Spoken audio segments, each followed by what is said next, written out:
Eu sou Guilherme Tucher e esse é mais um podcast Natação, Treinamento Esportivo e um Algo a Mais. Essa semana eu fiz uma live no curso de periodização do treinamento esportivo que está no meu site. Alguns alunos e professores matriculados no curso me enviaram algumas perguntas e considerações para que eu pudesse discutir. Foi muito interessante. Eu prometi que transformaria a live em podcast e aqui está. Como eu disse na live, o podcast é interessante porque você pode ouvir as discussões ao mesmo tempo que faz outras coisas mais simples, e a aprendizagem continua acontecendo. Acompanhe comigo as discussões levantadas a partir das dúvidas que me foram enviadas. Serão só 2 lives no curso, aproveite!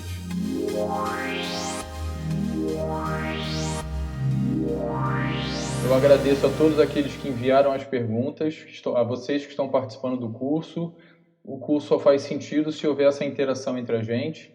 Eu conversei com alguns de vocês por e-mail, sempre que vocês tiverem essa necessidade, podem enviar e-mail. É lógico que muitas vezes eu não consigo responder de maneira imediata, mas eu me organizo para isso.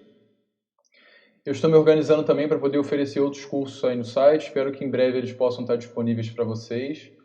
No dia 14 de julho, que é daqui a 2 semanas, a gente vai realizar o encontro do Grupo de Pesquisa em Ciências dos Esportes Aquáticos, que é o grupo ao qual eu sou coordenador. Os integrantes do grupo, entre professores e alunos, eles estarão apresentando os seus projetos de iniciação científica ou projetos para poder entrar na pós-graduação. Então, se vocês tiverem interesse, já podem se inscrever, mas o evento vai ser ao vivo, né? Vai ser online e vai ser como se fosse uma live no dia 14 de julho, a partir das 14 horas. No site tem uma ferramenta nova também, que é a parte de podcast. Algumas das lives que eu já fiz, eu converti para áudio.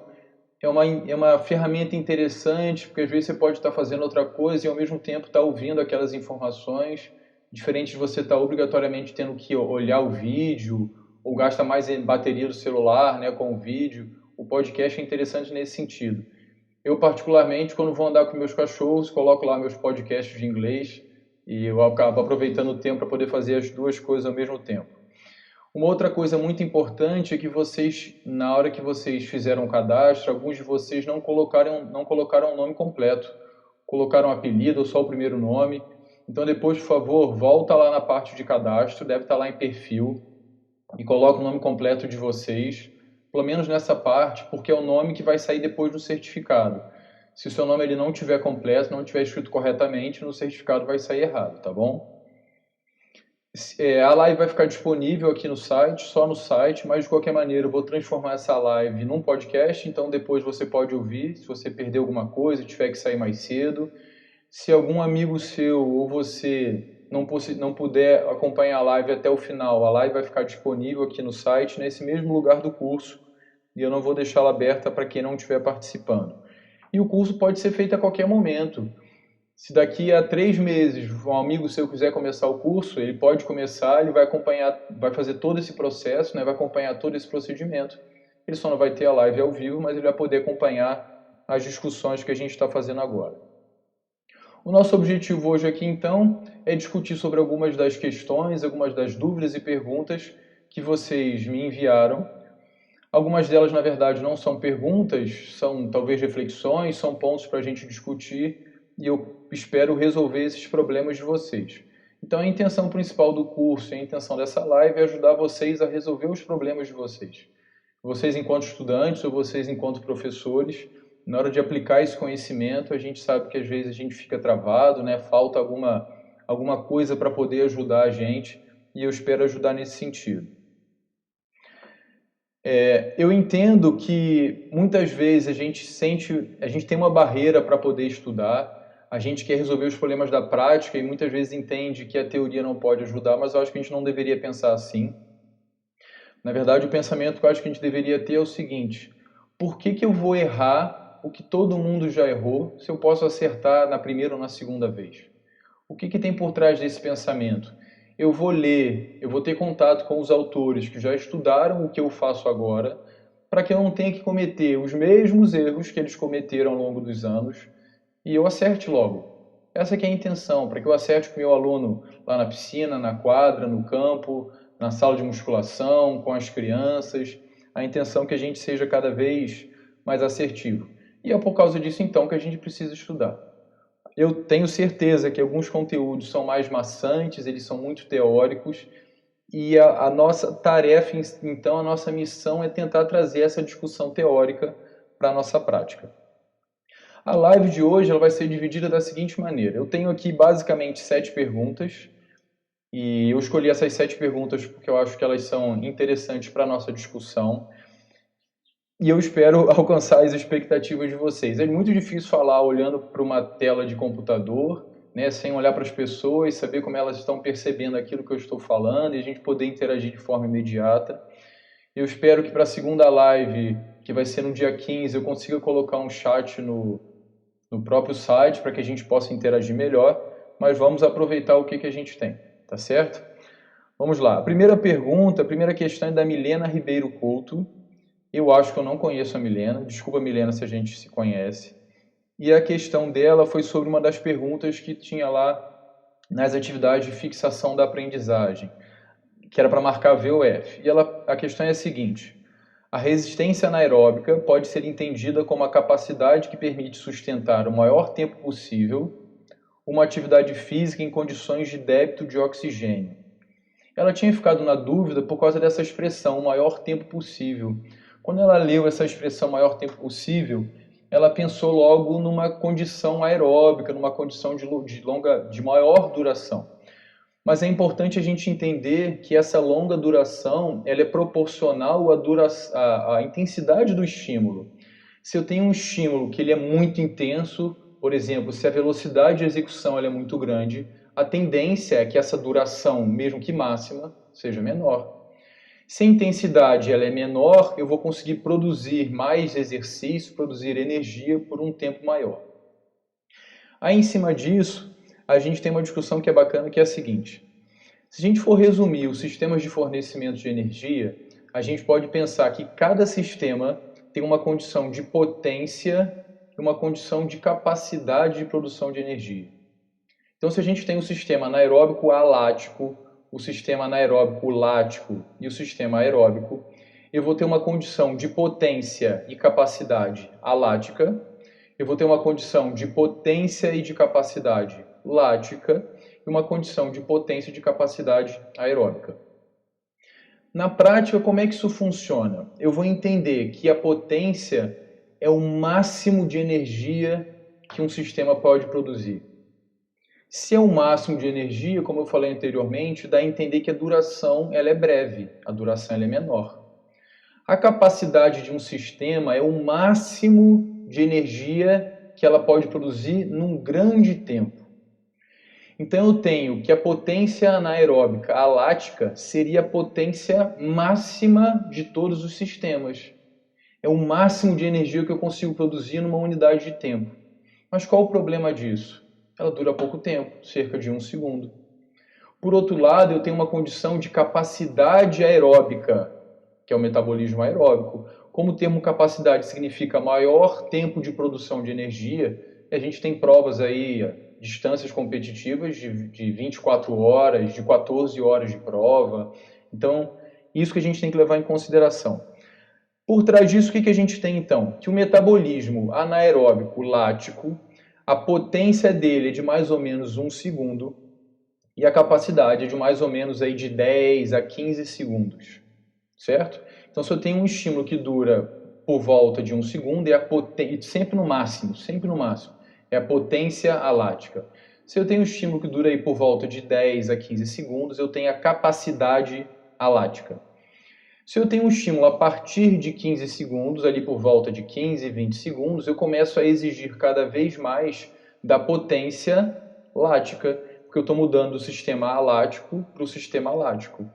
Essa condição do metabolismo lático vai durar aí até por volta de no máximo 2 minutos, tá bom? Então a potência lática por volta de 15, 20 segundos e a capacidade lática por volta de 2 minutos, no máximo. Só o que acontece? Se você for destreinado ou tiver um baixo nível de condicionamento físico, você não consegue sustentar esse exercício. Então, o que o treino faz? O treino vai fazer com que você consiga utilizar cada um desses sistemas de uma maneira melhor. A potência aeróbica, ela acontece aí por volta de mais ou menos 4 minutos de um estímulo máximo. É o estímulo para a produção máxima de consumo de oxigênio. Ok? Se a gente tem essas ideias dos intervalos de tempo para potência e para capacidade, fica mais fácil a gente prescrever um treino. Então, se eu quero melhorar uma condição anaeróbica lática, eu sei o intervalo de tempo onde esse metabolismo ele é mais predominante e ofereço um estímulo dentro dessas condições. A gente vai falar mais para frente também a influência da recuperação, né? Porque geralmente o atleta não faz só uma repetição, não faz só uma série, ele faz um conjunto de séries. E a repetição ela é determinante para que você mantenha o estímulo dentro desse mesmo sistema. Dependendo da condição de recuperação, se a recuperação for muito pequena, a tendência é que você passe a exigir do metabolismo seguinte. Ou seja, do alático eu acabo passando para o lático e depois, se continuar, do lático eu acabo passando para o aeróbico. Então tem que ter isso em mente. Ok? Essa foi a questão da Milena, eu espero aí ter respondido. A próxima questão é do Pedro Melo. Pedro, não tenho certeza, mas eu acho que você é meu aluno lá na UFRJ. Você não se identificou, mas pelo seu nome eu acho que você é um dos meus alunos. A pergunta do Pedro foi a seguinte, pessoal. Ele teve dúvidas sobre o significado dos termos volume e intensidade. Ele está confuso e ele queria que eu apresentasse exemplos melhores do que seria volume e intensidade e o que tem a ver isso com carga de treinamento. Vamos lá. Volume é um termo que a gente utiliza para poder determinar a quantidade de estímulo que você faz de uma determinada tarefa. Então, esse volume pode ser relacionado à metragem que você corre, então em metros, em quilômetros. Esse volume pode ser relacionado também ao tempo que você faz alguma atividade. Você fez por 10 minutos, fez por 15 minutos, treinou por 3 horas. Isso é uma unidade medida de volume. O volume pode estar relacionado também à quantidade de séries ou repetições que você faz, seja no esporte individual, seja na musculação, por exemplo. Então, se eu tenho 3 séries de 18 repetições, a multiplicação disso vai me dar o volume total. Se eu tenho 2 séries de 10 repetições, a multiplicação disso me dá o volume total da série. Por que isso é importante de controlar?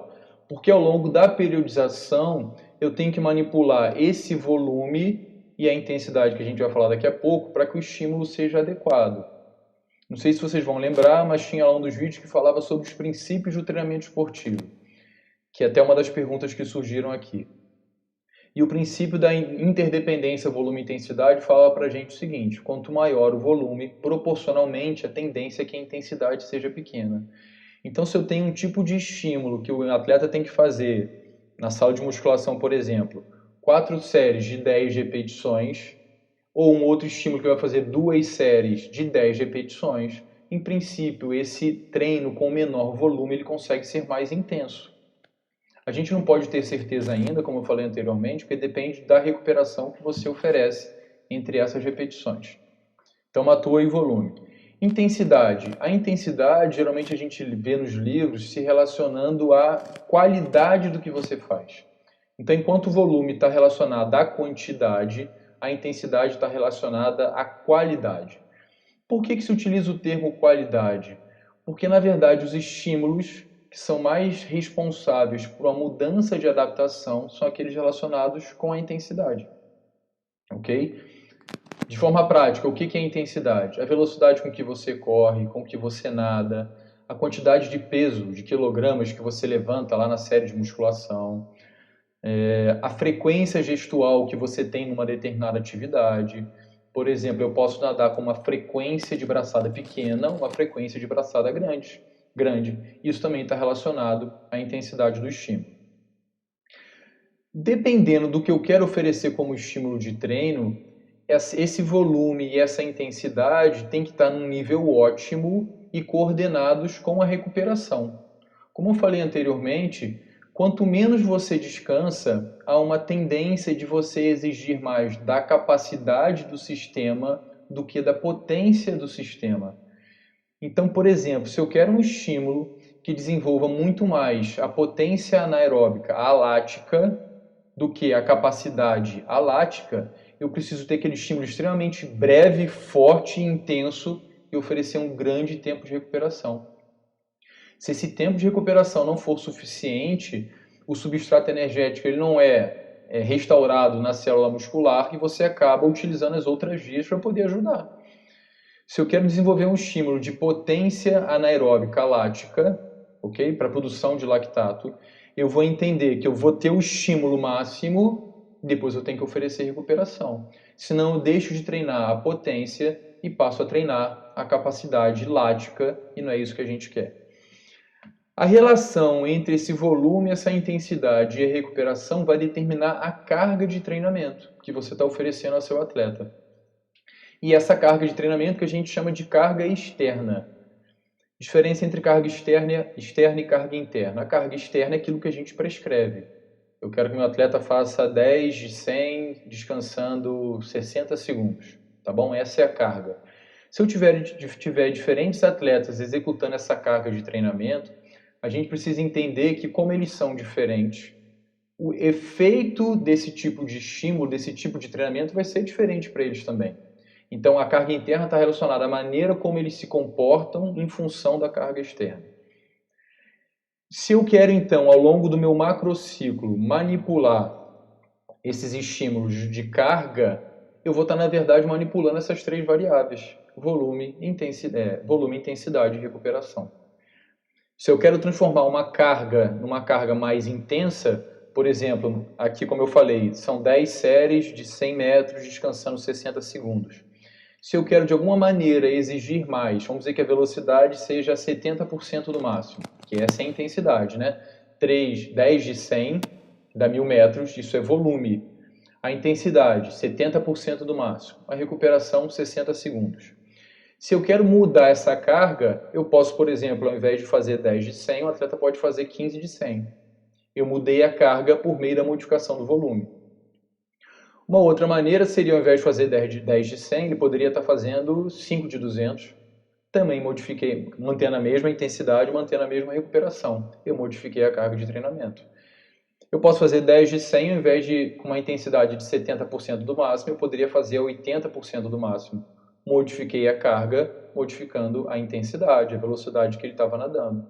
Eu posso também modificar então a recuperação. Ao invés de descansar 60 segundos, ele poderia estar descansando 45 segundos. Nesse exemplo, em tese, se ele descansa menos, como eu já falei, estou exigindo mais da capacidade do sistema. Se ele descansa mais, eu estou exigindo mais da potência do sistema. E isso que a gente tem que manipular. Vamos lá. A terceira questão aqui é da Letícia Cruz.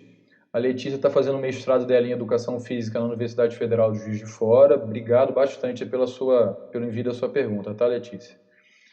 Ela queria que a gente abordasse aqui na live a minha visão sobre a periodização do treinamento nesse período do Covid, né, da pandemia.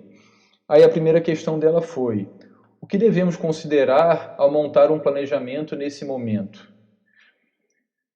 Por que ela pergunta isso? Porque ela acha que nesse momento os atletas não vão ter um objetivo definido. Mas o que tem por trás, pessoal? Se eu não tenho um objetivo, por que eu vou treinar? Não faz sentido. Então, o que eu acho que a gente poderia estar pensando? O meu objetivo nesse momento pode ser a manutenção de uma condição geral de desempenho. O que é uma condição geral? É uma condição que não é específica. É uma condição que não está relacionada diretamente ao esporte, à modalidade esportiva. Então, eu posso ter, por exemplo, nadadores que não estão tendo acesso à piscina. Eles poderiam estar correndo na esteira, poderiam estar fazendo treinamentos de força. Esses estímulos, para eles, são estímulos gerais. Treinamento funcional, tudo isso é geral. Qual é a função do treinamento geral? A função do treinamento geral ela é preparar o corpo, preparar o organismo, preparar o atleta para ele suportar o treino de uma condição específica. Então eu teria que pensar que tipo de atleta que eu estou trabalhando, se é um atleta, se é um jovem, se é um atleta de nível intermediário, se é um atleta avançado, se é um atleta recreacional, acho que é esse termo que ela usa, né? Não é um atleta profissional, é um atleta recreacional. Como é que poderia estar sendo o treinamento dele? A gente poderia pensar numa etapa de preparação básica, bem alargada. Aí eu tenho que entender quais são as finalidades da etapa de preparação básica, que consiste basicamente na realização dos estímulos de preparação geral para quando ele retornar, aí no fim da pandemia, né, ele puder realizar os estímulos específicos, ele está com uma base sólida de preparação geral para que ele continue fazendo o treinamento dele específico. Porque o que traz realmente melhora no desempenho é o treino específico. O treino geral ele é base para você realizar o treino específico com mais qualidade. Então ela tem que estar pensando, mesmo que eu não tenha essa competição, o indivíduo tem que ter uma meta, ele tem que ter um objetivo, e ele vai treinar então pensando o que eu tenho de deficiência geral que eu poderia estar desenvolvendo nesse momento no meu programa de treinamento, para que quando eu retornasse, o meu desempenho, a minha condição de treinamento não fosse interrompida. Letícia, eu acho que esse seria uma boa linha de raciocínio, tá bom? Deixa eu ver se eu esqueci alguma coisa aqui. Lembrar que na fase de preparação o objetivo é treinar para treinar. Como eu falei, eu estou treinando para preparar o meu atleta para uma fase que a gente chama de específica. A próxima questão é da Emanuela da Paz. A Emanuela é aluna minha lá também na UFRJ. Estou vendo que o Marco Antônio está aí. Pedro. Pô, legal, pessoal. Obrigado aí. Alguns conseguiram entrar no YouTube e estão escrevendo aí para mim. E a pergunta da Manuela foi a seguinte: a periodização do treinamento em equipes femininas de esporte coletivo deve ser feita individualmente, sabendo que alterações hormonais podem interferir no metabolismo e até facilitar lesões, ou a periodização pode ser feita para toda a equipe e sofrer alterações caso seja necessário? Qual a linha de raciocínio que eu acho que a gente tinha que seguir, Manuela? A periodização ela é a organização do tempo de treinamento para melhorar as condições de desempenho de um atleta. Quando a gente pensa em melhorar as condições de desempenho, o que tem por trás disso? Eu tenho que diminuir as minhas deficiências e tenho que aumentar as minhas potencialidades. Se eu entendo, então, que cada atleta tem deficiências e potencialidades diferentes, eu não deveria elaborar uma periodização que seja comum a todos os atletas. Não faz sentido. Se cada um deles tem características diferentes, como é que eu vou criar um caminho rígido que sirva para todo mundo? Guilherme, eu estou falando de atletas jovens, não federados, início de processo de treinamento. Poxa, tranquilo. Por quê? Porque possivelmente as deficiências deles são comuns. São crianças, são jovens, as deficiências técnicas, deficiências ou fragilidades físicas, emocionais, elas são muito parecidas e fica fácil a gente pensar nesse programa de treinamento para toda a equipe. Mas à medida que esse desempenho for melhorando, e vamos pensar desempenho não só como componente físico, mas como componente emocional, tático, técnico, nutricional, as necessidades dos atletas vão começar a ficar cada vez mais diferentes. E por isso que a gente deveria pensar numa periodização para o atleta. Eu sei que isso é extremamente complicado, ainda mais para o alto desempenho. Em função disso, então, Emanuela, o que geralmente as mulheres fazem? Elas consomem anticoncepcionais para poder ficar mais fácil de controlar esse ciclo e essas alterações hormonais. Existem alguns estudos que tentam conciliar, a mulher tenta conciliar a utilização do anticoncepcional com o ciclo de treinamento para que as alterações positivas aconteçam nos momentos adequados, que geralmente são os momentos de competição, tá bom? Deixa eu ver se eu esqueci de alguma coisa aqui. Então, pensar no nível dos atletas, né? Se eu estou falando de um atleta iniciante, intermediário ou avançado, isso tudo é importante na hora da gente dosar e pensar no modelo e na periodização.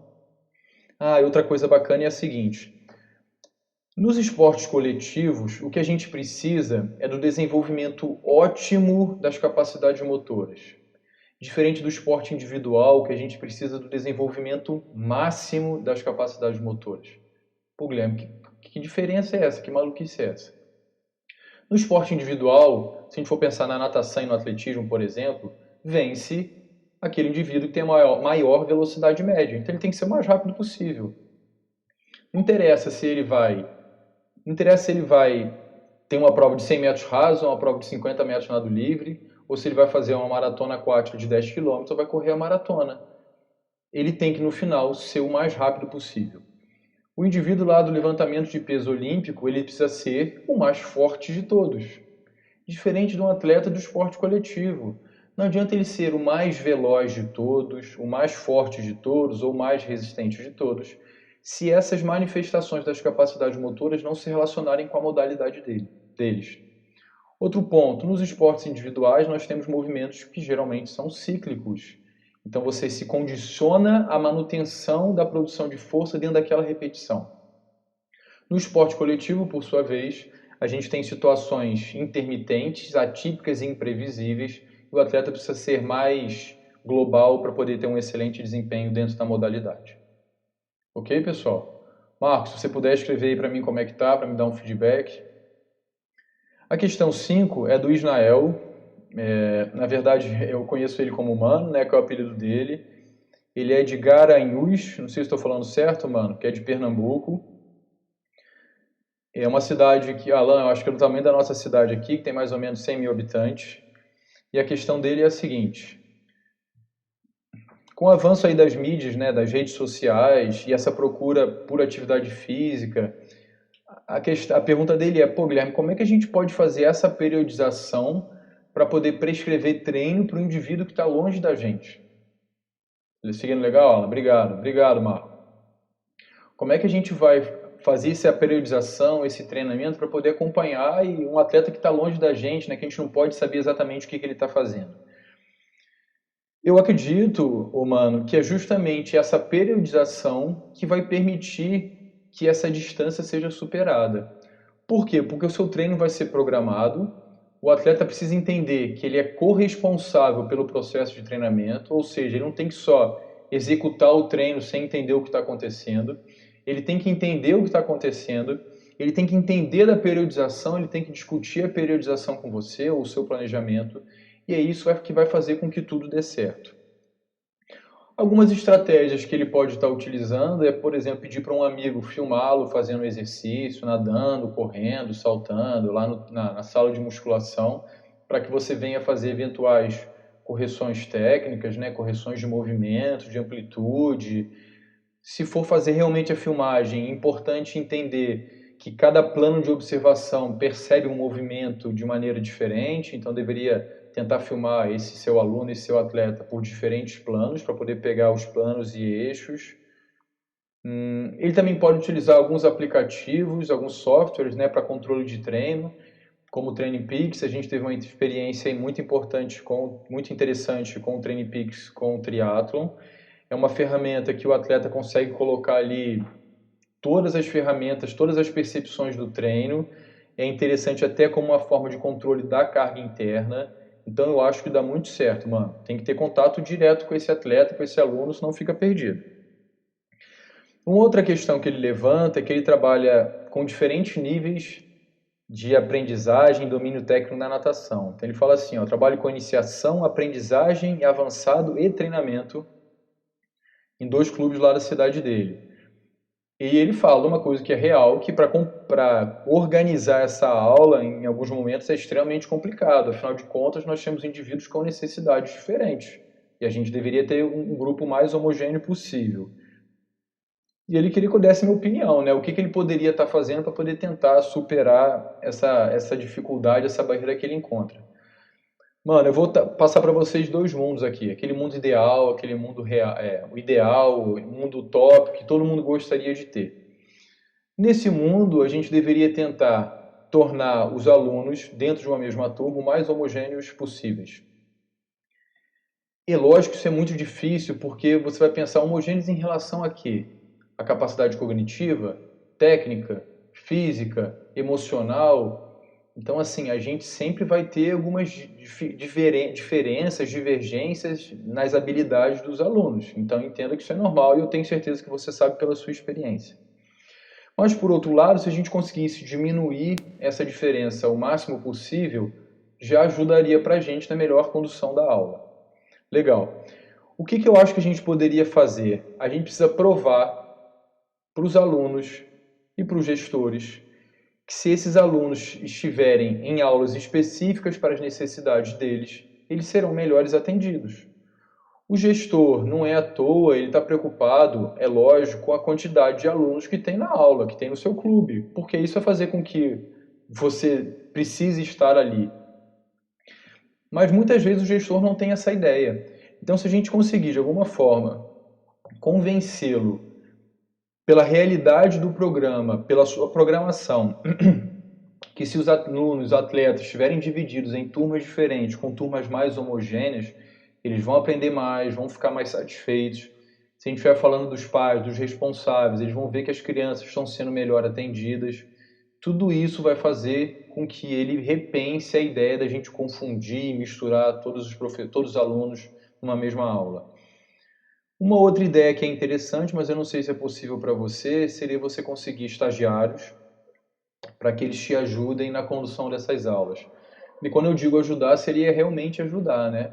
Você faria a sua programação, você poderia discutir essa programação com ele, ele estaria conduzindo a aula dos alunos sob a sua supervisão e você estaria dando atenção a um outro grupo. Possibilidades no mundo real. Dentro desse grupo, você tentar, né, que é o outro lado da moeda agora, dentro dessa condição extremamente heterogênea, a gente tentar criar subgrupos o mais homogêneos possíveis. Dentro desses grupos homogêneos, você vai diferenciá-los, por exemplo, pela distância que eles vão nadar, de uma forma, mano, que todo mundo comece ao mesmo tempo e termine ao mesmo tempo, para que isso facilite a você. Porque se as pessoas começam no mesmo tempo, mas elas terminam em momentos diferentes, daqui a pouco você não sabe o que cada um fez. Então, enquanto um grupo está fazendo, por exemplo, 100 metros de uma atividade, outro grupo pode estar fazendo 150, porque eles são um pouquinho melhores, e outro grupo está fazendo 300 metros. Não precisa ser necessariamente a mesma atividade, pode ser que seja uma outra atividade, e você tem que ter isso planejado. Se a gente for tentar imaginar o que fazer na hora, a tendência é que fique bem confuso e você não atenda nenhum nem outro. Então, cria na sua cabeça lá os 2 ou 3 subgrupos dentro de uma mesma turma. Separe esses alunos por raia, por exemplo. Se fosse possível, talvez nadar, principalmente para iniciantes, nadar na lateral da piscina e não no comprimento, facilita a condução da aula. E a partir disso, você vai atendendo cada um desses subgrupos, tá certo? Vamos para a próxima pergunta aí. A próxima questão é do Pedro Marcelo Aguiar. Pedro, eu acho que eu não te conheço, me desculpa, tá certo? Eu não tenho certeza. O Pedro pediu que eu discutisse as questões da questão de fixação da aprendizagem número 7, tá certo? Porque ele ficou com algumas dúvidas. Uma coisa importante, pessoal. As questões de fixação da aprendizagem, apesar de estar sempre seguida, tá vindo logo depois de um vídeo, não significa necessariamente que essas questões se relacionam só a esse vídeo, tá? A ideia é que o conhecimento seja cumulativo, então você pode utilizar do conhecimento de 2 ou 3 vídeos para trás, da leitura dos artigos, ok? A primeira questão é sobre os critérios que determinam a carga de treinamento. Aí eu pedi que marcasse a resposta onde só tivessem indicadores de volume de treinamento. A letra A tinha assim, distância corrida. Opa, legal, distância está relacionada a volume. Velocidade, não, complicou. Velocidade está relacionada à intensidade do estímulo. E o último aqui seria frequência de movimento. Frequência também está relacionada à intensidade, então não pode ser a letra A. A letra B, dificuldade da tarefa. Em princípio, a dificuldade não tem nada a ver com volume nem intensidade. Mas se eu estiver pensando numa tarefa técnica, a dificuldade pode estar mais relacionada à intensidade do que o volume, porque pode ser uma dificuldade, pode ser uma dificuldade cognitiva, tá certo? Velocidade tem a ver com intensidade, frequência de movimentos também tem a ver com intensidade. Letra C, recuperação. Recuperação não tem nada a ver com volume. A recuperação é um dos critérios da carga de treinamento, mas não tem nada a ver com volume. Número de repetições, legal. Número de repetições tem a ver com volume. Mas olha só, número de repetições em unidade de tempo. Tudo bem, estou falando de tempo, estou falando de volume, não muda nada. Duração do treino, volume. Então essa daí também não pode ser, por causa da recuperação. E a letra D, que seria a resposta correta, pelo seguinte, ó, número de repetições é volume, duração do estímulo em minutos, em horas, em segundos, seja de uma série, seja de todo o estímulo, isso é volume, e a soma da distância percorrida. O exemplo que eu dei lá no início, meu atleta fez 10 tiros de 100, fez 20 tiros de 100, a soma dessas repetições dá o volume, que é a distância total. Certo, Pedro? Vamos para outra questão aí. Pode-se conceituar uma periodização como planejamento geral e detalhado do tempo disponível para treinamento. Ela é dividida em períodos e fases. Então a gente tem aquele período maior de preparação do treinamento do atleta, que geralmente se chama de macrociclo, só que esse macrociclo ele é subdividido, né, ele é repartido em fases menores. Por que essa divisão ela é interessante? Para que o treino no final, que é o que interessa aqui, a sessão de treino, ela fique mais palpável, fique mais concreta para você. Porque você não consegue pensar em 3 meses de treinamento. Você planeja a ideia geral dos 3 meses, mas no dia a dia você tem a sessão de treinamento. Então esse macrociclo é dividido em períodos e fases. Sabendo disso, marque a opção que apresenta corretamente uma característica de uma periodização esportiva.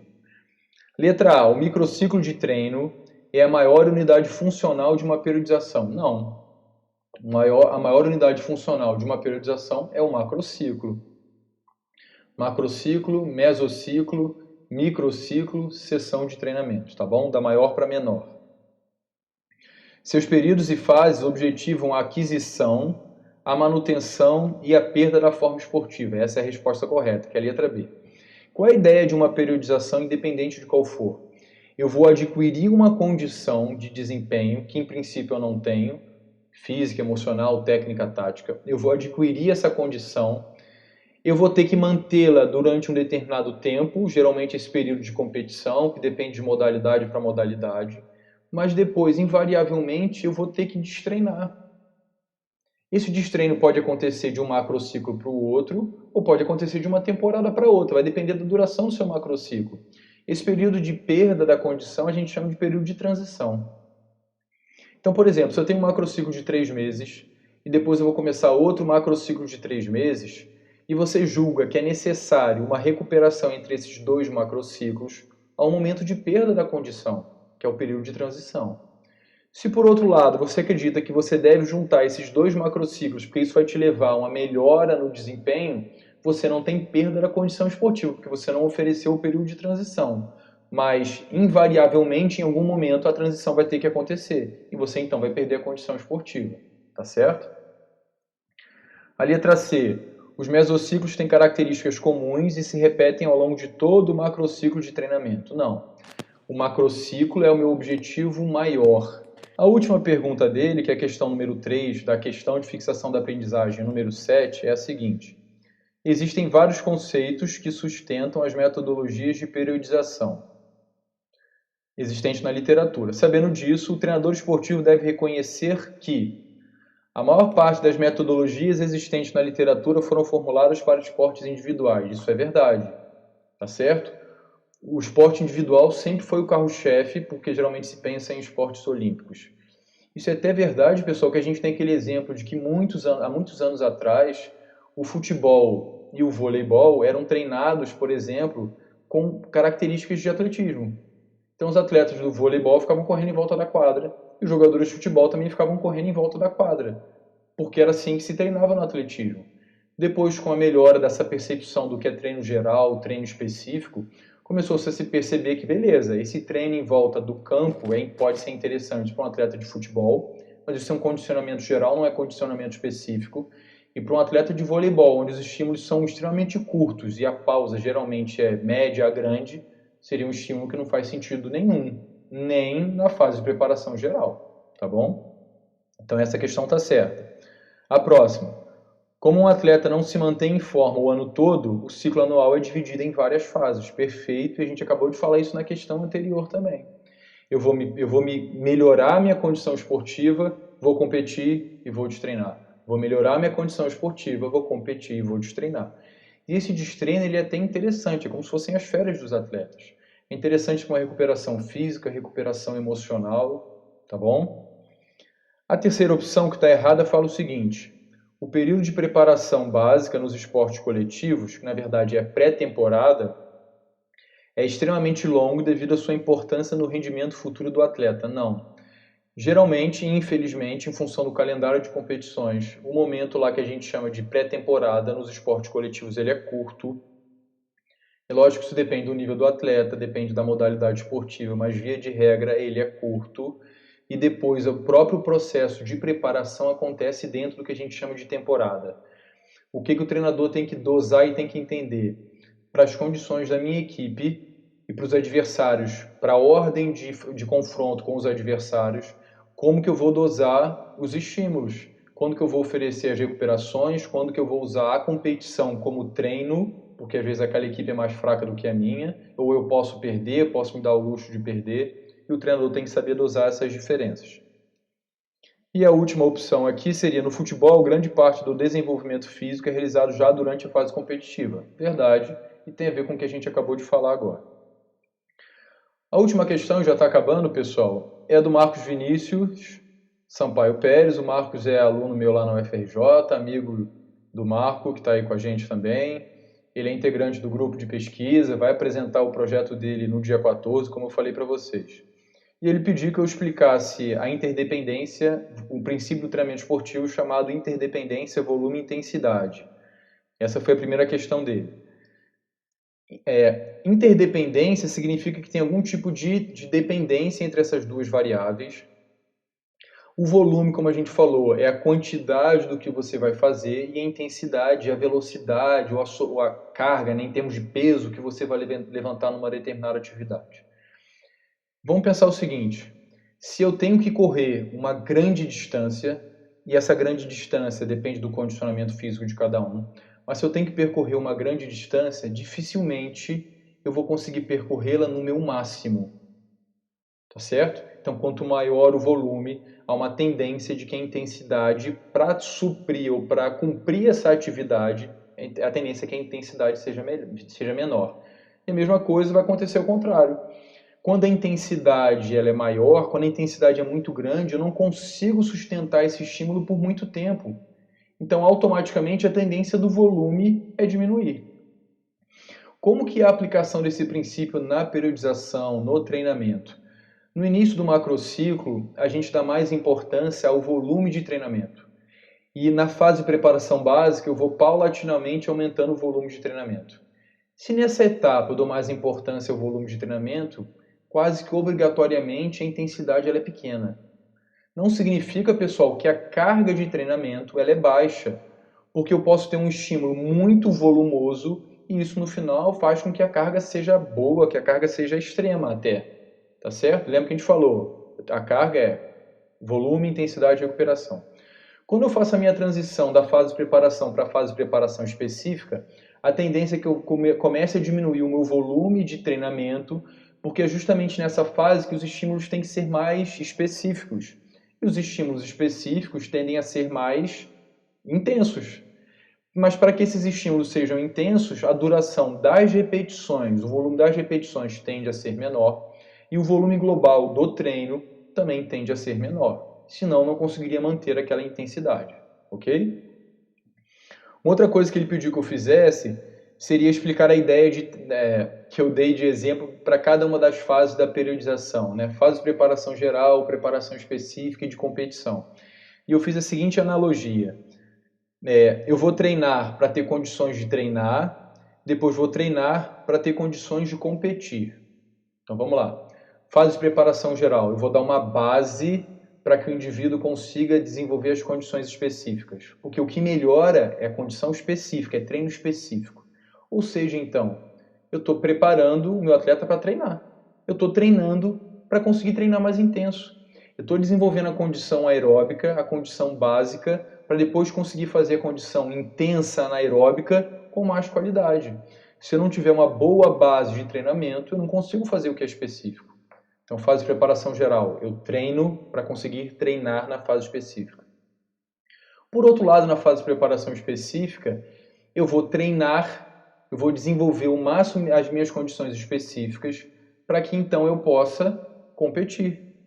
Então eu vou entender que primeiro eu treino para treinar, depois eu treino para competir e depois na fase de competição eu vou descansar, que é um período que nos esportes individuais principalmente a gente chama de polimento, para que eu consiga elevar minha condição esportiva, porque durante o treinamento eu estou em sub-recuperação, eu vou me recuperar para poder competir com qualidade.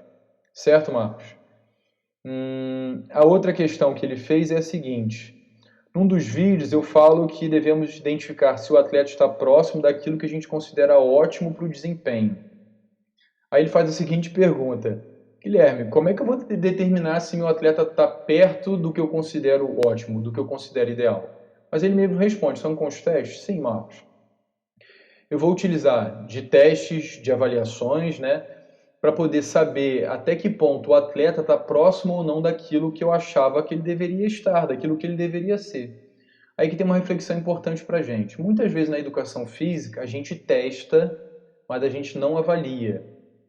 Qual é a diferença disso, pessoal? Testar aí você ir lá, pedir para o indivíduo realizar determinada tarefa e você tem uma medida, tá bom? O tempo dele nos 50 metros, a quantidade de peso que ele levantou, a altura que ele saltou, salto horizontal, salto vertical.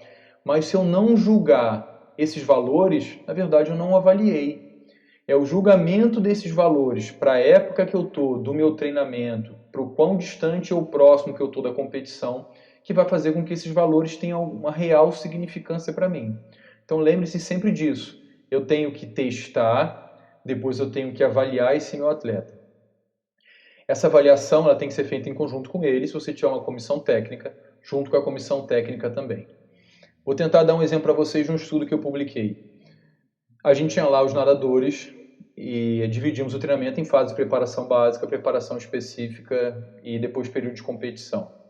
E o que a gente percebeu? A gente fez avaliações, que era um teste de 4 de 50 metros, nas mudanças dessas fases. Então fizemos o teste de 4 de 50 no momento zero, antes do treinamento começar. Fizemos o teste de 4 de 50 descansando 10 segundos no final da fase de preparação geral, depois no final da fase de preparação específica e logo antes das competições. Olha que interessante, o que a gente percebeu? Esse teste de 4 de 50, que é no máximo, é um teste muito intenso. E é um teste que é muito próximo de uma condição específica de competição. Seria uma distância aí próximo, se fosse relacionar aos 100, aos 200 metros, tá bom? É um teste de resistência anaeróbica, ou um teste de capacidade, estaria bem próximo ali, a capacidade anaeróbica e a potência aeróbica. E o que a gente viu? Que da avaliação inicial, que foi antes da preparação geral, para o teste realizado no final da fase de preparação geral, ao invés de os atletas melhorarem o desempenho, eles pioraram. Olha que incoerente. Por que isso acontece? Porque na fase de preparação geral, os estímulos são mais longos, menos intensos, então eles pioraram o desempenho. Se eu pegasse só o desempenho médio deles, da avaliação inicial para a avaliação dessa depois da fase de preparação geral, se eu só avaliasse os tempos, eu falaria assim, pô, que treino é esse que eu estou fazendo que eles estão piorando? O que a gente teve que fazer? Avaliar realmente. Então, o que é avaliar? Eu pensar em todos os fatores que influenciam nessa mudança de tempo. Ah, o tempo em média foi, alguns melhoraram, tá? Mas o tempo em média foi pior. Por quê? Como eu falei antes, está na fase de preparação geral, não descansaram para fazer o teste, os estímulos agora são mais aeróbicos e esse teste é um teste mais para condição de potência e um teste de condição anaeróbica, que eles vão treinar na fase de preparação específica. Então, quando terminar a fase de preparação específica, vamos ver o que vai acontecer em relação à avaliação 1 e avaliação 2. A gente mediu também frequência de braçada, comprimento de braçada e lactato, tá bom?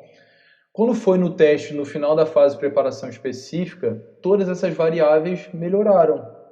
E aí que entrou a avaliação mais uma vez. Eu acompanhei essas 3 avaliações e acompanhei a avaliação logo antes do momento de competição e o que a gente desenhou para melhora de desempenho realmente aconteceu. Então vamos lá, pessoal. Antes da gente fechar, eu gostaria de pedir para vocês aí... Obrigado, Gabriel. Gostaria de pedir vocês aí dois favores. Lembrando mais uma vez que vocês têm que completar o nome de vocês lá no cadastro, tá bom? Obrigado, Pedro. O primeiro é que se vocês estiverem gostando do curso, eu espero que vocês estejam gostando, vocês possam passar o curso para alguns amigos de vocês. Se eles tiverem interesse, eles ainda podem acompanhar a segunda live, tá certo? E mesmo que eles não possam acompanhar agora, o curso vai ficar no site, então ajuda aí a passar para os seus amigos. E se vocês puderem me escrever um e-mail depois, me passando o feedback de vocês, o que vocês estão achando do curso, o que vocês acharam da live, o que eu posso melhorar, tá bom? Isso vai ser importante para mim porque fica complicado ser uma experiência bem nova. Espero que vocês tenham gostado, estou à disposição de vocês, ok? e a gente se vê, tá, pessoal? Um abração. Você acredita que eu já recebi perguntas para a segunda live do dia 15 de julho? Eu tenho certeza que será muito interessante. Você não pode perder.